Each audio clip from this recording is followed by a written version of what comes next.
Thank you, students. Today I will going to discuss about limiting angle of the incident ray incidence from no emergent ray from the prism. Here the diffraction through the prism. If the angle of incident r dot at the second surface of the prism is equal to the critical angle of that material of that prism, then the angle of refraction, that means angle of emergent here, will be 90 degree. That means the light ray goes away, that means goes through the surface AC. If the value of r dot is more than the critical angle, then what happens? Then the light ray does not refracted, it totally reflected through the prism. That means total internal reflection takes place. So the value of r, when it is the angle of critical angle, then what happens? For the critical value of r dot, the refracted ray grazes along the surface AC.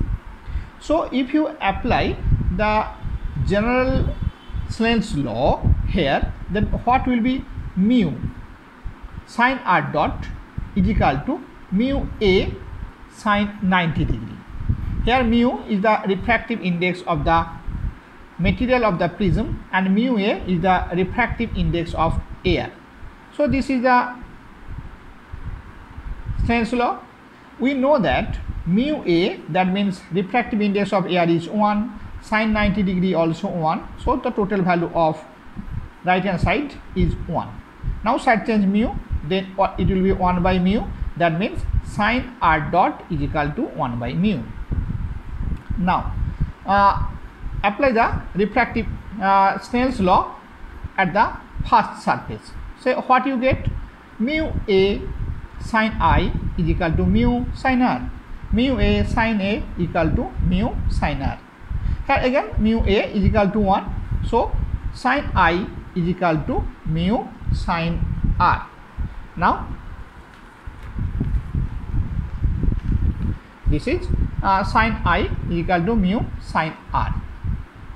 We know that r plus r dot is equal to a. So r dot will be what happens, or r will be what happens? A minus r dot, a minus r dot. Now put a minus r dot in place of r. Now here it is the sin a minus b formula, trigonometric formula. So sin a cos b minus cos a sin b. Here sin r dot, it is the value of it is 1 by mu. Already we proved earlier. Now you go for multiplication. So mu into this minus mu into this. When mu is multiplied with this, then this mu will be cancelled and it will be cos a. Now put cos r dot is equal to root over of 1 minus sin square r dot. Is a simple trigonometric formula. Sin square r dot, sin r dot is equal to 1 by mu. So it will be 1 by mu square. Now simplify, then you get square root of mu square minus 1 by mu. The square root of mu square is mu. So this mu will be cancelled. Sin I is equal to square root of mu square minus 1 sin I minus cos r. This is the relation between sin I and, that means, angle of incident and angle of prism when the refracted ray goes through the second reflecting surface of the prism. That means if the angle of this angle is greater than this value, then we do not get the emergent ray. Now we discuss the other part. I cannot be greater than 90 degree because the angle of incident here, this angle of incident is at the rear angle. So its maximum value is 90 degree. It will not be greater than 90 degree.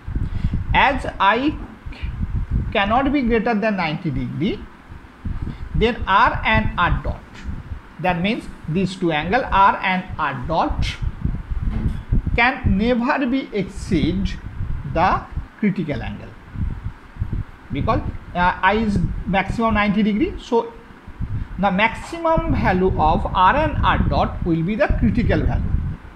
There will not be more than the critical value. So R and R dot never be exceed the critical angle. Maximum value of each of R and R dot is the critical angle. Now here the R is equal to R dot equal to sine inverse 1 by mu. This is the formula for the relation between the critical angle and the refractive index. We know that theta c equal to sine inverse 1 by mu. So the value of R and R dot both are sine inverse 1 by mu, where mu is the refractive index of the medium of the prism. Also we know that R A is equal to R plus R dot. Put the value of R and R dot, then you get 2 sine inverse 1 by mu. So it is the maximum limiting value of A. That means if the value of A is greater than this angle, then we do not get this situation. That means the reflected ray does not goes through the second reflecting surface. It goes.